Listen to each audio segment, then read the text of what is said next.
This is Rebecca Lowe, or Rebecca Lua if you listen to Suboptimal Radio, and you are listening to Men in Blazers on the NBC Sports Network. It's unbelievable!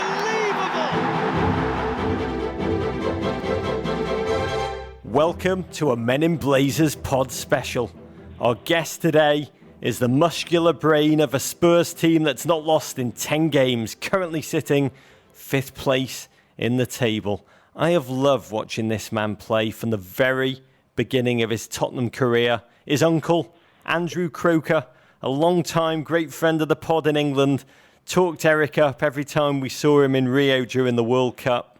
And when we selected Eric as our player to watch last year, he made us look like the geniuses that we're not, because he scored twice in his first 2 games from right back, no less.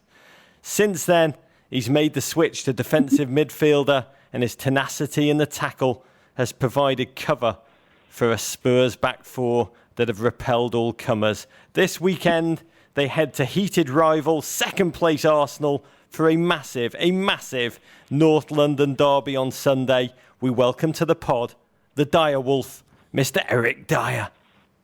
Hiya. Oh, hola, Eric. Oh. Eric, your career, it's been one of the most fascinating journeys in English football.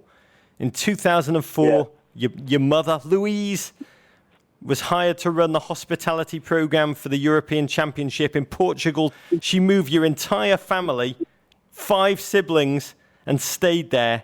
So from 7 years of age, you came of age in Portugal. This is like Tarzan's story. You were raised by wolves. You came through at the Sporting Lisbon Academy, same youth system that produced Figo and Ronaldo. You learnt the game on gravel pitches, Eric. Not grass, not turf, but gravel. It was gravel. It was a good learning curve playing on those pitches. They weren't nice to play on, but I'm sure they help me a lot now, and I play on the surfaces I do now. It makes me very grateful because of what I played on before when I was over there in Portugal. When I watch you play, your decision-making stands out. And I read you talking about the youth development philosophy in Portugal. You said in England, the coaches scream at their young players. In Portugal, the coaches sit on the bench and don't say a word. And you get to understand the game a lot better that way from your own mistakes. You said, for me, the sign of a bad player is someone who makes the same mistake twice. Can you talk about that? It's simple, really. It's just over there in Portugal, I think they believed in that we have to make our own mistakes, and make the mistakes and then learn from them by ourselves. Of course, they'd help you and they'd correct you on little things and try and help you out. But during matches, if you made a mistake, they would never say anything to you. They'd expect you to learn from the mistake yourself, and correct it yourself. You talk a lot about the mental side of the game. You talk about how you're a mix of the Portuguese relaxed mentality and the hard-working approach of an English bloke. What type of your play do you see as Portuguese, and what do you see as English? I think I've got a good mixture, to be honest. I'm English, so I've got the natural English attitude, where I like to think that I put everything into it, I give 100%, and I look to be aggressive and win every ball that I can. But then at the same time, I think I'm quite calm, which I think has come from, living in Portugal all those years. And I keep a cool head, which definitely helps, especially when you're trying to play an aggressive type of football. I think it's important that you keep a cool head sometimes. Came back to England as a 17-year-old to Everton. Oh, this pains me at this part of your career that you didn't stay. I read a quote that you came purposefully to add an English style to your Portuguese technique. You're quite a hard man, a proper hard man. I am an Evertonian.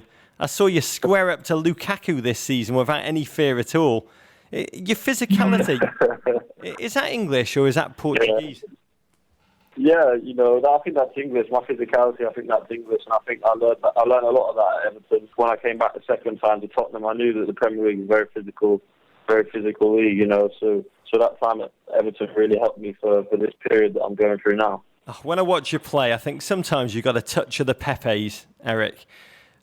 You came back to England. Initially, you struggled. I found this fascinating. Because of your Portuguese upbringing, you had culture shock at Everton. Everything was different than what you were used to. The lifestyle, the weather, the people, the Liverpool accents. You've often said some people forget I'm essentially a foreign player. Well, I lived most of my life there, to be honest. The life before I moved to Portugal, I couldn't remember anything from my time in England before then. I was too young, So all my childhood, everything I remember is in Portugal, and that's where I grew up. And all my mates are Portuguese. I went to Portuguese school. Obviously, I was at Sporting and I was living at the academy, so my whole life was in Portuguese. And then when my parents moved back to England, I was there by myself. So my mum was worried at one stage I was going to lose my English. But so then when I went to Everton, obviously it was a bit of a culture shock going to the northwest. Liverpool, it's a very unique place. So it really toughened me up. Growing up in Liverpool as I did, I can tell you it either toughens you up as it did for you, or life is dark and twisted. And you get beaten up a lot like it did for me, Eric. A question from a listener at Stephen Lee 1. Does speaking Portuguese, as you do, does it give you an edge when you're going up against the Diego Costas and the Coutinhos in the English Premier League? It helps me like I can talk to them, but I don't know if it gives me an edge over them. I don't think so. But, it has helped me a lot, actually. Here at Tottenham, we've got some Spanish players, Argentinian players. Obviously, the manager's Argentinian, so he speaks Spanish. So, I can understand a lot. So that it's helped Portuguese. It's helped me in that way. Let's talk about Tottenham, Eric. This season, you've shifted to midfield, a journey over the past 13 months from right back to central defender to become a midfield force field. How do you adjust to the decisions you have to make on the field so quickly?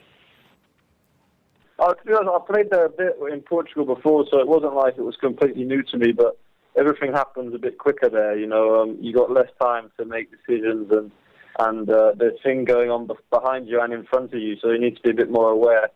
So I think at the beginning that took me a bit of time to make sure that, I just got my bearings with the position. But after that, I think I just got used to the speed of it and for me, like now after playing so many games there this season, I just feel in a rhythm now that it's natural to me, the speed and the awareness I need to have there. It's not easy to make those shifts, though. I mean, there's players like Phil Jones who've struggled in their career precisely because they have been shifted around so much. When you move, does it cause a change in identity, a change in the way you see yourself? Does it change the way you think about your career in the medium term?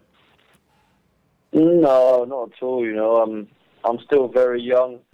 I think if I get the opportunity to play, no matter what the position, I've got to try and take it. I'm learning every day. No matter what the position I'm in, I'm learning every day because I'm still so young and it's all still quite new to me. It's only my second season, so every chance I get to play, I just got to take it. It doesn't really matter what position it's in. I don't really think about it too much. Your relationship with Dele Alli in the heart of Tottenham's midfield, two young English princes. To me, it's the best thing to happen to the country since Churchill sadly passed away. The two of you complement each other so well. You barely concede. You smother teams with your steel. Can you talk about how you two have so quickly developed an understanding? Yeah, obviously I've been playing with Dele a lot recently. We get on very well off the pitch. I think maybe that helps as well. He's a very good kid. He's got a big future ahead of him. I think my characteristics and his characteristics are a perfect match. He does a lot more running, which is nice as well. So we don't really need to talk that much on the pitch. We understand each other very well. He knows he has the freedom to go forward and I'll look after his back. So it works out quite well. Dele just made his England debut. When you lie back on your pillow at night, Eric, do you ever dream? Yeah. Do you ever allow yourself to dream about Euro 2016? No, to be honest with you, I don't think about it too much. I'm just concentrating on Tottenham and trying to keep maintaining the form that I've shown so far and keep doing well. And I always believe in if you worry about one thing, those things take care of themselves. So if I just worry about keeping my form for Tottenham and keep playing well for Tottenham, all the other things will fall into place. Obviously I want to play for England. That's one of my big ambitions. So I'm still young and I'll keep on pushing until hopefully I get to do that. You're currently fifth, 1 point off the Champions League places. I mean, to me, you seem to be one of the most collective, spirited squads in the Premier League, ego-free. I mean, when you're in that locker room, you look around and you see the fantastically stylish Hugo Lloris at the back. You've got a rejuvenated Harry Kane up top. What do you tell yourselves is possible for this club this season? We got a very good young squad, a lot of good up-and-coming players with a lot of potential, but we're not getting too carried away. We just want to go game by game and keep working as hard as we've been doing so far, and just trying to get result after result. We shouldn't. There's a long way to go in the Premier League. It's a very hard league, but we want to do the best we can, and try and get a result in every game we go into. Arsenal away this weekend. Is there a different mood at training before you play the Gunners? No, well, we've got Anderlecht first tomorrow, so we haven't really thought about them yet. You've got to go a game at a time, and it's a very important game tomorrow against Anderlecht. So, we're worrying about that one first, and then obviously the London derby is obviously a massive game as well, especially for the fans and the players and everyone here at Tottenham and Arsenal. Obviously, it's the biggest, one of the two biggest fixtures of the year. So, we can't think about it yet, but obviously it's a big game, and I'm sure the fans are looking as forward to it as much as we are. We just want to go there and do our best. You played in 2 North London derbies last season. A 1-1 draw at the Emirates. 2 Harry Kane goals won the game for Spurs back at White Hart Lane. I grew up watching Merseyside derbies. The tackles would fly in from the opening kickoff.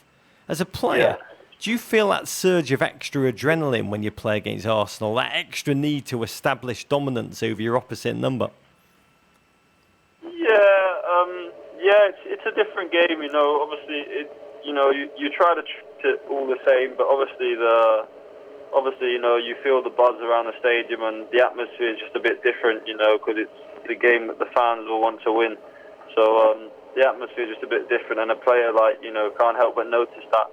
So obviously that way you feel a bit different, but you got to try and keep a cool head and treat it as any other game. Obviously you want to win, and you want to get one over your rivals. So I think you just got to try and get a good balance from the two.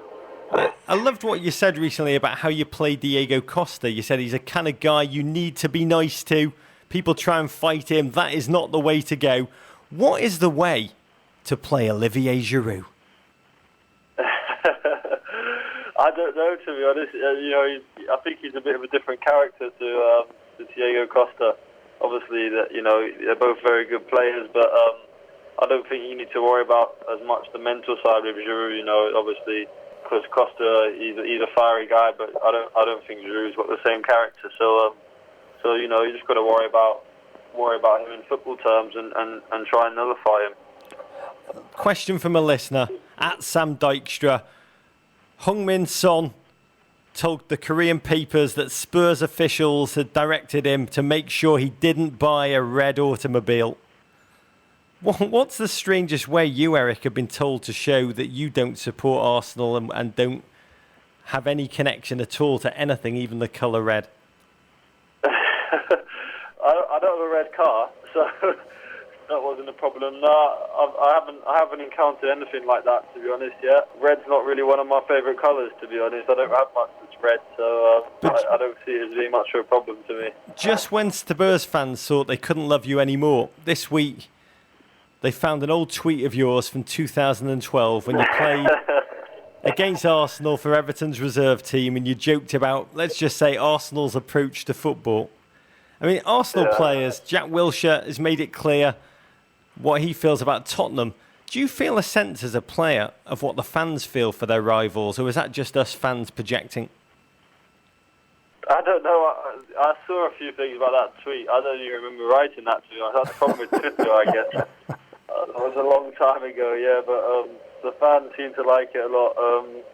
But I think you just need to keep level-headed with all of that. I think everyone has their own opinions of every club, obviously, because it was Arsenal, the fans.